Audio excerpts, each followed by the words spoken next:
Bonjour, je suis ravi d'être de nouveau avec vous.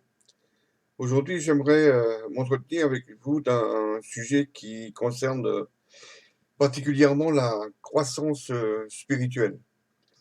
Le principe de la croissance est simple. Quand vous regardez autour de vous, toute la création de Dieu montre un principe de croissance qui n'est pas difficile à comprendre, bien sûr, ça va de soi. Il est facile de comprendre dans la mesure où nous lisons la parole de Dieu et nous le trouvons, par exemple, dans la Genèse, lors de la création même, pardon. En Genèse 1, verset 11-12, il est dit, puis Dieu dit que la terre produise de la verdure, de l'herbe portant de la semence, des arbres fruitiers donnant du fruit selon leur espèce, ayant eux une semence, leur semence, sous la terre, et cela fut ainsi. La terre produisit de la verdure, de l'herbe portant de la semence selon son espèce, et les arbres donnant du fruit, ayant en eux leur semence selon leur espèce. Dieu vit que cela était bon. Il y a un parallèle permis, autorisé, entre les choses naturelles, on va appeler ça ainsi, et les choses spirituelles. De même que nous reprenons la parole, vous regardez dans le psaume 92, versets 12 à 14, il est dit, les justes croissent comme le palmier. Ils s'élèvent comme le cèdre du Liban. Plantés dans la maison de l'Éternel, ils prospèrent dans les parvis de notre Dieu. Ils portent encore des fruits dans la vieillesse. Ils sont pleins de sève et verdoyants. Le croyant né de nouveau doit croître dans la sanctification et progresser dans la manifestation des caractères divins qui sont en lui, de manière à être chaque jour plus semblable à notre Seigneur Jésus-Christ. Il va de soi, c'est la fonction même du croyant, n'est-ce pas?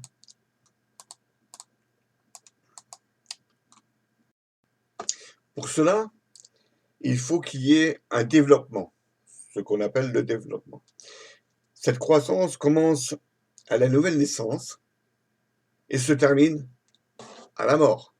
Ce que nous retrouvons dans Philippiens 3,12 qui nous dit « Ce n'est pas que j'ai déjà remporté le prix », c'est Paul qui parle bien sûr, ou que j'ai déjà atteint la perfection, mais je cours pour tâcher de le saisir, puisque moi aussi j'ai été saisi par Christ. C'est des expressions claires, nettes. Et nous pouvons retrouver donc une forme d'expression qui souligne le développement spirituel du chrétien, à savoir homme charnel et homme spirituel. Dans 1 Corinthiens, nous voyons en 3, 1 et 2, Paul qui nous rappelle, et qui est lui-même appelé à être apôtre de Jésus-Christ, par la volonté de Dieu, accompagné du frère Sostène, il dit à l'église de Dieu qui est à Corinthe, à ceux qui ont été sanctifiés en Jésus-Christ, appelés à être saints, à tous ceux qui invoquent en quelque lieu que ce soit le nom de notre Seigneur Jésus-Christ, leur Seigneur est le nôtre. Sostème, je ne sais pas si vous connaissez, signifie sauveur de sa nation. Quel prénom! C'était un juif de Corinthe qui fut saisi et battu en présence de Galion. Vous l'avez entendu parler, romain. Il était en tant que chrétien associé à Paul et il l'accompagnait. Nous considérons aujourd'hui un autre état encore, celui de l'homme fait, que la Bible appelle l'homme fait. Et cela, nous voyons un texte relatif à cela, qui est Hébreux 5, versets 12 à 14. Vous, en effet, qui depuis longtemps devriez être des maîtres, vous avez encore besoin qu'on vous enseigne les premiers rudiments des oracles de Dieu. Vous en êtes venus à avoir besoin de lait et non d'une nourriture solide. Or, quiconque en est au lait n'a pas l'expérience de la parole de justice, car il est un enfant. Mais la nourriture solide est pour les hommes faits, pour ceux dont le jugement est exercé par l'usage à discerner ce qui est bien et ce qui est mal.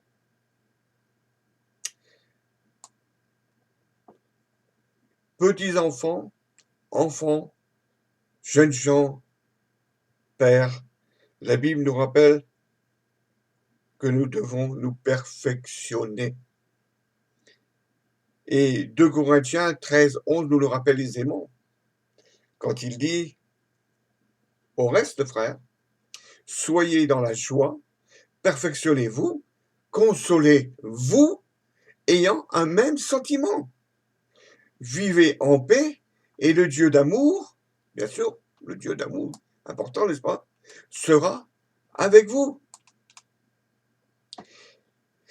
Et dans notre domaine, dans lequel nous devons spécialement croître, et ce domaine, c'est la foi. Qui n'a pas entendu parler de la foi? Toujours 2 Corinthiens, chapitre 10, verset 15. Ce n'est pas hors de notre mesure, ce n'est pas des travaux d'autrui que nous nous glorifions, mais c'est avec l'espérance, si votre foi augmente, de grandir encore davantage parmi vous, selon les limites qui nous ont été assignées, donc qui nous ont été, je dirais, imposées. C'est d'une évidence. Il y a aussi l'amour après la foi, ou en même temps, si vous voulez.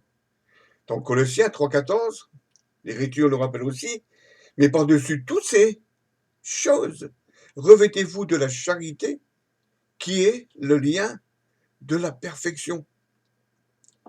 De Pierre ajoute, en 1, verset 5-8, à cause de cela même, faites tous vos efforts pour joindre à votre foi la vertu, à la vertu la science, à la science la tempérance, à la tempérance la patience, à la patience la piété, à la piété l'amour fraternel, et à l'amour fraternel la charité.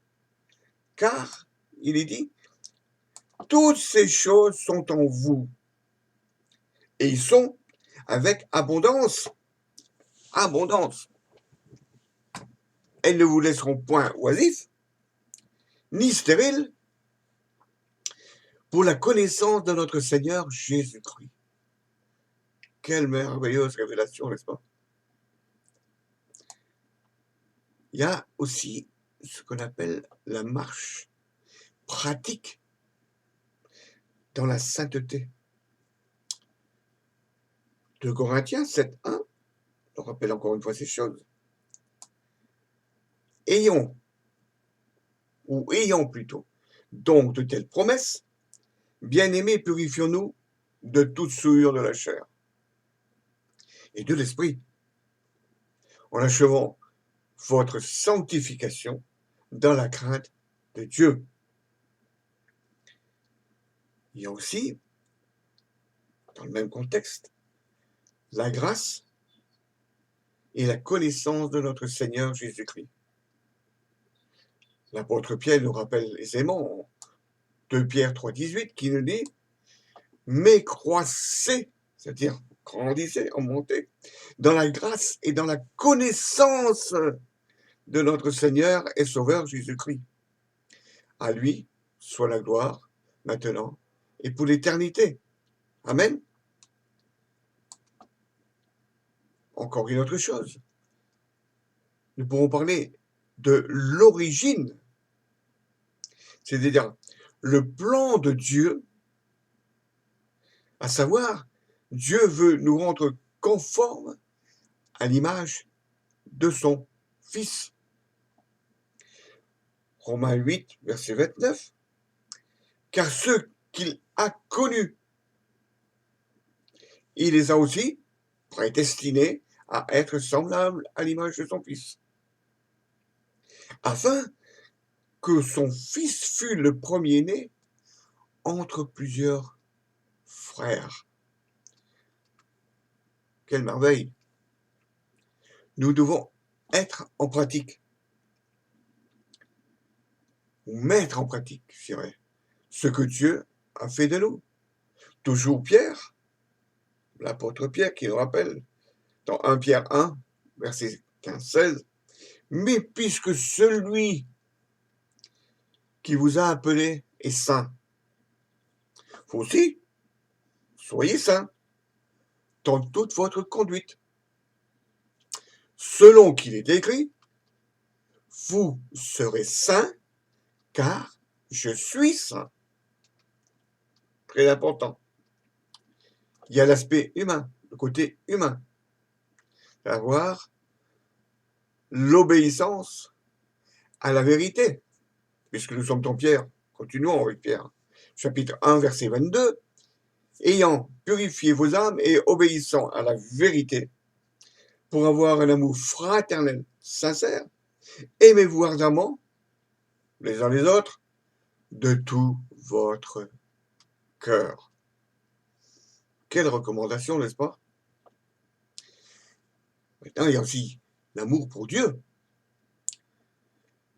Le croyant veut glorifier celui qu'il a tant aimé. C'est tout à fait naturel. De même, dans l'Écriture, en 2 Corinthiens, chapitre 5, versets 14 et 15, nous pouvons lire ceci, « Car l'amour de Christ nous presse, parce que nous estimons que si un seul est mort, pour tous, donc, tous sont morts, et qu'il est mort pour tous, afin que ceux qui vivent ne vivent plus pour eux-mêmes, mais pour celui qui est mort et ressuscité pour eux. » Nous avons des moyens pour faire cela, des moyens que Dieu nous met à notre disposition. Par exemple, la lecture et l'étude de la parole. Jean 5,39 nous rappelle, « Vous sondez les Écritures parce que vous pensez avoir en elles la vie éternelle. Ce sont elles qui rendent témoignage de moi. » C'est ce que Jésus lui-même disait. De même, dans 1 Timothée 4,13, il est dit, « Jusqu'à ce que je vienne, appliquez-vous à la lecture, encore un commandement, à l'exhortation, à l'enseignement. » Dans le même livre, au chapitre 3 cette fois-ci, il dit « Toute écriture est inspirée de Dieu et utile pour enseigner, pour convaincre, pour corriger, pour instruire dans la justice. » Nous avons un moyen efficace qui nous est donné de la part du Seigneur, c'est la prière. Voyons dans Jude, chapitre 20, au verset 20, pardon. « Pour vous, bien-aimés, vous édifiant vous-même sur votre très sainte foi et priant par le Saint-Esprit. » Nous sommes amenés, que ce fait, à la contemplation. 2 Corinthiens 3,18 nous rappelle encore ça. Vous tous qui, le visage découvert, contemplons comme dans un miroir la gloire du Seigneur, nous sommes transformés en la même image, de gloire en gloire, comme par le Seigneur, l'Esprit. Après la contemplation, nous sommes amenés à la connaissance de Dieu. Colossiens 1, 10. Pourquoi? Pour marcher d'une manière digne du Seigneur et lui être entièrement agréable, portant des fruits en toutes sortes de bonnes œuvres, croissant par la connaissance de Dieu. Toutes ces choses nous amènent à un service, le service du chrétien. Nous voyons la recommandation qui est faite dans Acte 9, 20, verset 20-22. Il est dit, et aussitôt il prêcha dans les synagogues que Jésus est le Fils de Dieu.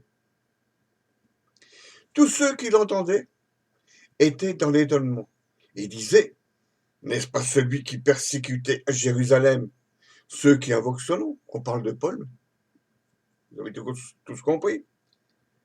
Qui invoque ce nom et n'est-il pas venu ici pour les amener liés devant les principaux sacrificateurs? Cependant, Paul, qui était seul, se fortifiait de plus en plus. Et il confondait les Juifs qui habitaient Damas, démontrant que Jésus-Christ était le Fils, que Jésus était le Christ. Il faut aussi que toutes ces choses nous amènent à avoir une vie particulière dans l'Église même. Éphésiens 4, verset 11-13, nous lisons, il a été donné les uns comme apôtres, les autres comme prophètes, les autres comme évangélistes, les autres comme pasteurs et docteurs, pour le perfectionnement des saints en vue de l'œuvre et du ministère de l'édification du corps de Christ, jusqu'à ce que nous soyons parvenus à l'unité de la foi et de la connaissance du Fils de Dieu, à l'état d'homme fait, à la mesure de la stature parfaite de Christ. Suite à ça, nous pouvons en tirer des bénéfices, qui ne sont pas des moindres. À savoir une vie réglée et équilibrée.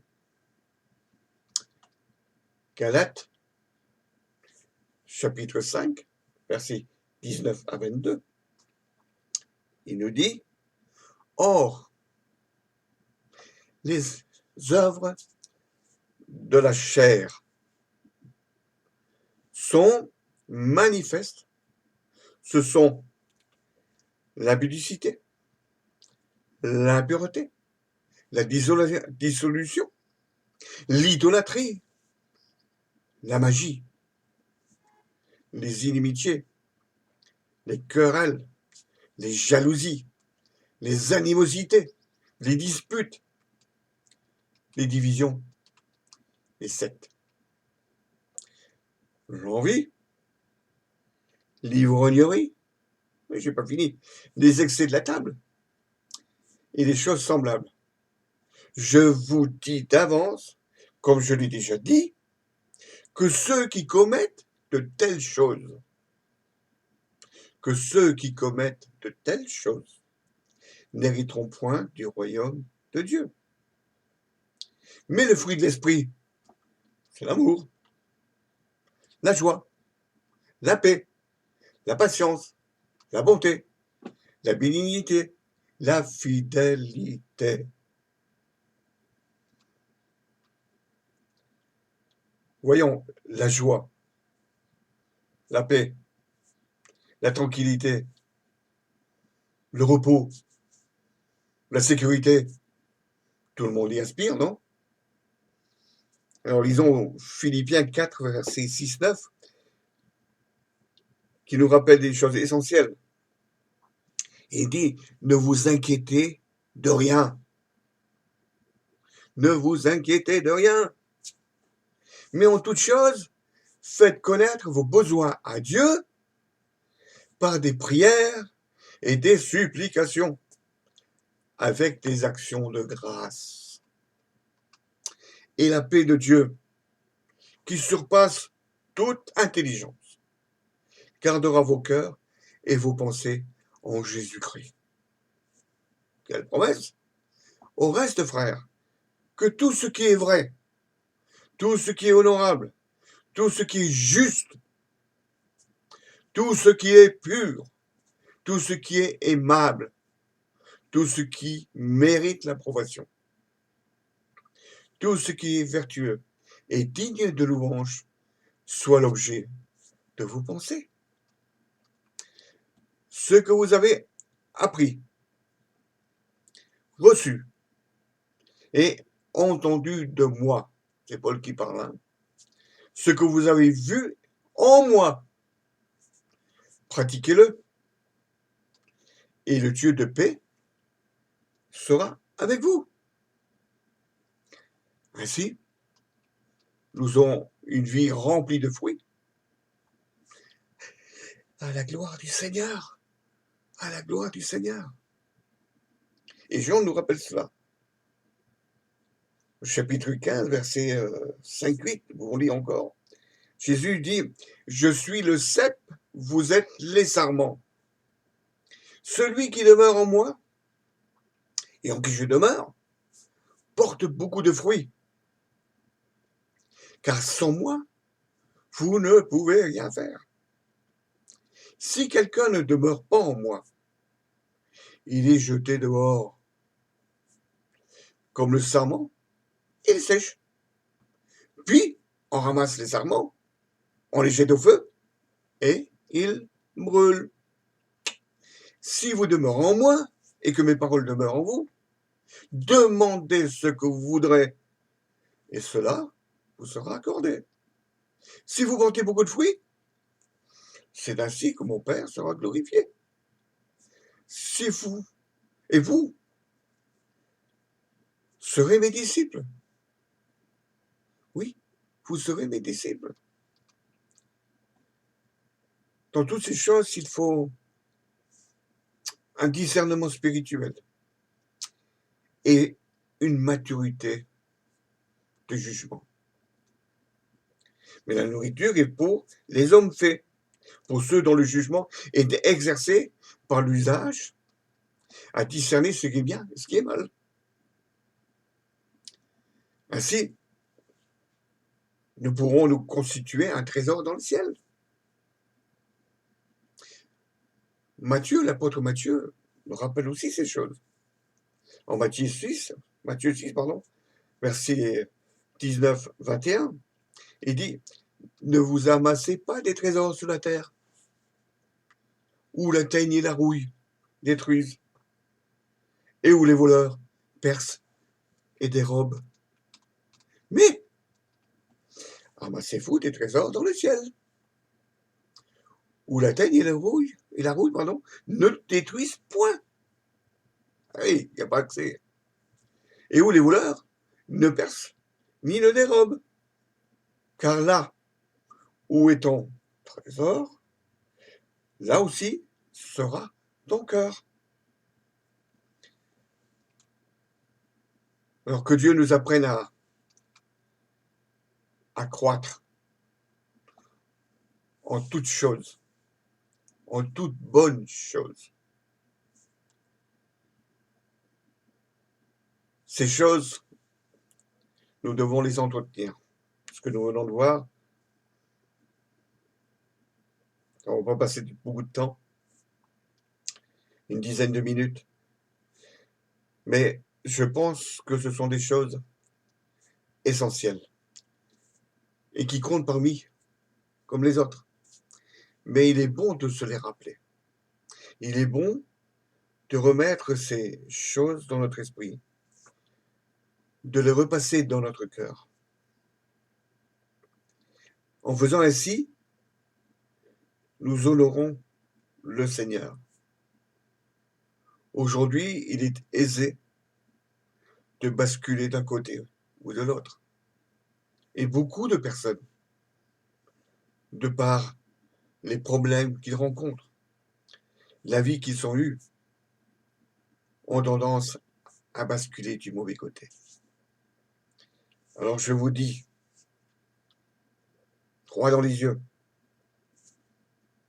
regardez à Dieu, regardez au Seigneur, pratiquez ce que dit l'Écriture. Ne soyez pas de ceux qui sont négligents dans ces choses. Si vous avez une Bible, lisez la parole de Dieu, méditez-la. Vous comprendrez très vite ce que je veux dire. Soyez remplis de l'amour de Dieu. Je vous rappelle, et l'Écriture le rappelle, que Dieu vous aime et qu'il vient bientôt. Gardez-vous pour le retour du Seigneur.